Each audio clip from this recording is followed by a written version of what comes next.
Baba, Yehlis'ijubane. Ngingowesifazane oyisibonele kusigcineni ngaphumelela.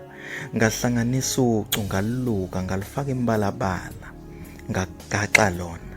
Abaningi bangazi njengomduduzi, umshushuzeli nomncelisi. Isizwe sifundisekile sakhiwe yimi ngokufudumalisa ikhaya. Okuningi nguvalele esifubeni ngakushisa yizibi zasekhaya. Ngichela isihlahla sikamangwe ngethemba sizothela ngozibandlela.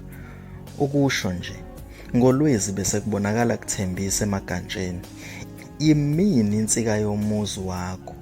Ngibamba izindonga namawindo moya. Umoya opholile wolwandle luyimo oluthi lingadinwa kumoshakala.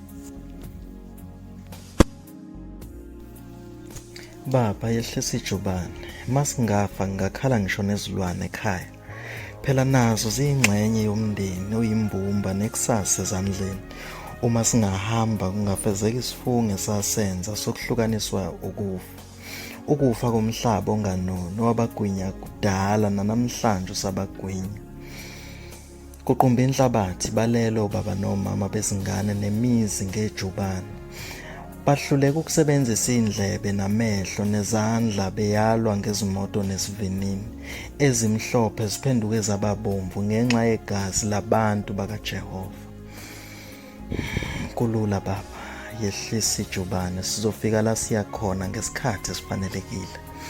Uma singafika emva kwesikhathi sizobe sisaphila, saphefumula namehle savuliwe. Ngicela ngezwi lokwesaba nokuvevezela ngenxa yesithombe sezingozi emqondweni.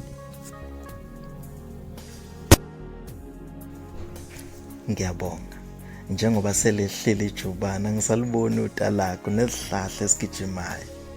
Ngiyabonga njengoba selehlile ijubane, ngibona bonke abahamba ngezinyawo. Bahamba nje baphokophela izindaweni ezehlukene ezweni elinothile ngelanga lona elikhanyisa umhlaba, lishisa amagciwane, liqhakazisa izimbali. Mhla uqala ukungibona wathi ngiyimbali nalo liphuma. Kwaphelelaphi? Wathi ngiyipatshaza lesiphalaphala kuwe.